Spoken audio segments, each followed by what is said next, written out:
do they have any answers to that, Natasha? I mean, I know when they talk about addiction, they talk about one of the big issues is acknowledging that you have a problem in the first place, which some of us might be reluctant to do when it comes to phone usage. Is it Yeah. worth trying to even fight against this, or is this just the way the world is now? No, absolutely. I think it's worth trying to get this stuff under control. And as you say, that is absolutely right, that the first step in the process is acknowledgement of the problem. So, there are online quizzes you can take. There's a very well-known one by a particular academic centre in the US who are actually a centre for technology addiction. That's actually the name of their organisation, and they have a test that you can do to actually sort of assess whether or not your phone use is compulsive. And once you start to kind of look at these questions, you just Google, compulsion, mobile phones, it'll come straight up. But once you start to look at these kinds of questions, it is a bit of a wake-up call. So there's things like, how many of us, and it's obviously, highly illegal and no one would like to admit that they do it, but, how many of us have sent a text while they're driving? How many of us have, sat down to dinner and had their phone on the table next to us and, sort of not, felt uncomfortable if it's not right there with you? How many of us sleep with the phone in the bedroom and, feel this sense of, oh my God, where's my phone, if it's not right there beside you, if you're not available at all hours of the night? And this stuff is interrupting our relationships. It's very profound in terms of children and babies, because, babies in particular rely so heavily for their development on eye contact with adults.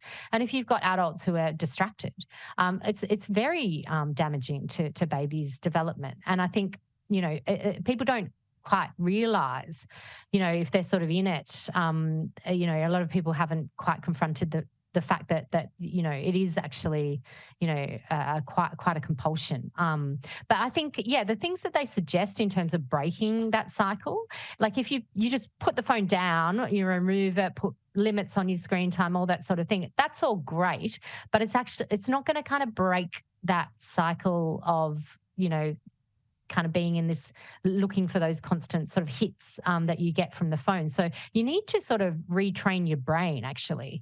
And what the psychiatrists who are interested in this area are recommending are, slow pursuits, hobbies, pursuits that demand your full attention, so you can't actually think about anything else while you're doing them. And if you can do enough and incorporate this into your life, enough of the time, you can kind of break that cycle of this sort of constant state of arousal. So they're talking about things like, reading is wonderful. And I mean, how many of us just find, oh my God, I can't even read anything anymore? But, trying to just do 10 minutes at a time, cooking, painting, anything creative, knitting, crochet, yoga, even just playing a team sport is really great. Yoga is fantastic, but watching TV is kind of just too passive. So you don't get that sense of